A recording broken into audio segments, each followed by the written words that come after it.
जय श्री कृष्णा, जय श्री राधे। अर्चना के कृष्ण गुणगान चैनल पर आपका स्वागत है। हिंदू धर्म में कार्तिक पूर्णिमा का खास महत्व है।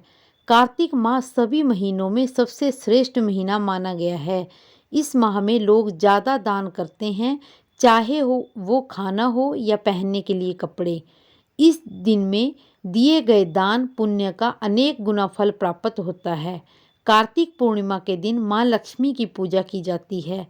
कार्तिक पूर्णिमा के दिन दिए जाने वाले दान पुण्य का कई गुना ज़्यादा फल प्राप्त होता है। पूर्णिमा व्रत का हिंदू सनातन धर्म में बहुत अधिक महत्व है।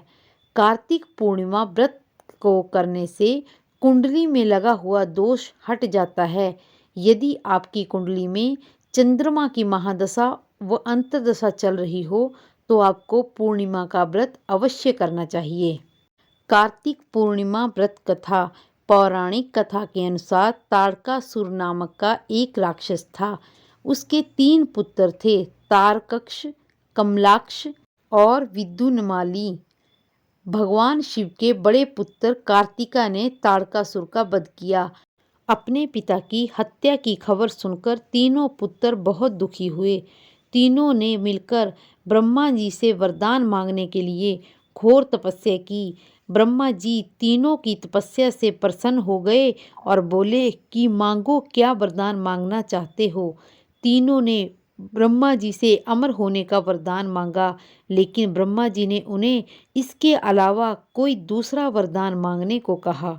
इसके बाद तीनों ने किसी दूसरे वरदान के बारे में सोचा और इस बार ब्रह्मा जी से 3 अलग अलग नगरों का निर्माण करवाने के लिए कहा, जिसमें सभी बैठकर सारी पृथ्वी और आकाश में घूमा जा सके। 1000 साल बाद जब हम मिलें और हम तीनों के नगर मिलकर एक हो जाएं और जो देवता तीनों नगरों को एक ही बाण से नष्ट करने की क्षमता रखता हो, वही हमारी मृत्यु का कारण हो। ब्रह्मा जी ने ये वरदान दे दिया। तीनों वरदान पाकर बहुत खुश हुए। ब्रह्मा जी के कहने पर माया दानव ने उनके लिए 3 नगरों का निर्माण किया। तारकक्ष के लिए सोने का, कमला के लिए चांदी का, विदुन्माली के लिए लोहे का नगर बनाया गया। तीनों ने मिलकर तीनों लोकों पर अपना अधिकार जमा लिया। इंद्र देवता इन तीनों राक्षसों से भयभीत हुए और भगवान शंकर की शरण में चले गए। इंद्र की बात सुनकर भगवान शिव ने इन दानवों का नाश करने के लिए एक दिव्य रथ का निर्माण किया। इस दिव्य रथ की हर एक चीज देवताओं से बनी। चंद्रमा और सूर्य से पहिए बने। इंद्र, वरुण, यम, कुबेर के रथ से 4 घोड़े बने।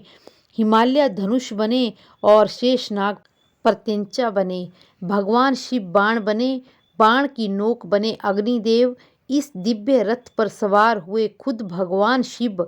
भगवानों से बने इस रथ और तीनों भाइयों के बीच भयंकर युद्ध हुआ। जैसे ही ये तीनों रथ एक सेध में आए, भगवान शिव ने बाण छोड़कर तीनों का नाश कर दिया। इसी वध के कारण भगवान शिव को त्रिपुरारी कहा जाने लगा। यह वध कार्तिक मास की पूर्णिमा को हुआ था, इसलिए इस पूर्णिमा को त्रिपुरारी पूर्णिमा के नाम से भी जाना जाता है।